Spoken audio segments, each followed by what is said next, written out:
दिन रात सोते जागते खाते पीते मेरे ज़हन में बस एक ही सवाल घूमता रहता है कि मुझसे आखिर ऐसी कौन सी गलती हो गई जिसकी वजह से मेरी जिंदगी मेरे हाथों से फिसलती चली गई।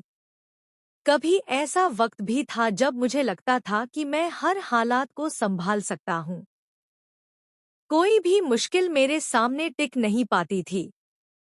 लेकिन आज हालात ऐसे हैं कि मैं अपने ही भाई को संभाल नहीं पा रहा, अपनी ही फैमिली को संभाल नहीं पा रहा हूँ।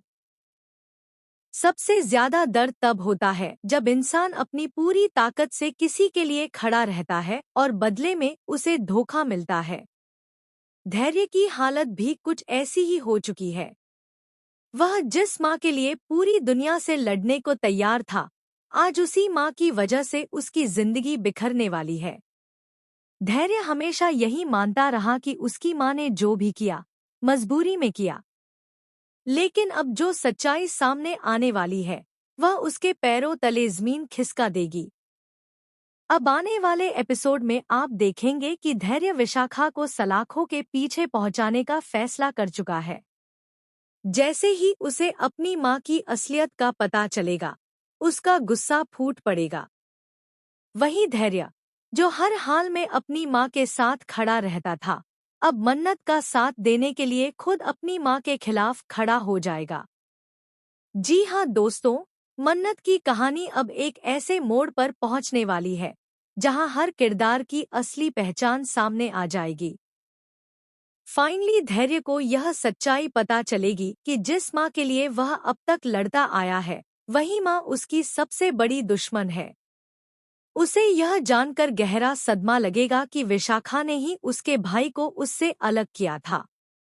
वह माँ जिसकी वजह से धैर्य सालों तक यह सोचता रहा कि उसका भाई उससे नफरत करता है, उसी माँ ने बचपन में ही अपने बेटे का सौदा कर दिया था। यह खुलासा तब होगा जब धैर्य अपनी दादी से सवाल करेगा। दादी, जो सालों से इस राज को अपने सीने में दबाए बैठी थी, अब टूट जाएंगी।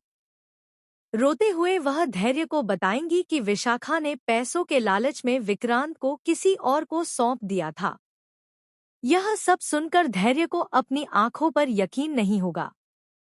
उसे लगेगा जैसे उसकी पूरी जिंदगी एक झूठ पर टिकी हुई थी। लेकिन कहानी यहीं खत्म नहीं होती। सबसे बड़ा झटका तब लगेगा जब दादी यह भी बताएंगी कि धैर्य के पिता की मौत के पीछे भी विशाखा का ही हाथ था। विशाखा इतनी लालची थी कि उसने अपने पति। ऐसी ही टीवी सीरियल्स की लेटेस्ट और एक्सक्लूसिव अपडेट्स के लिए चैनल को सब्सक्राइब करना न भूलें।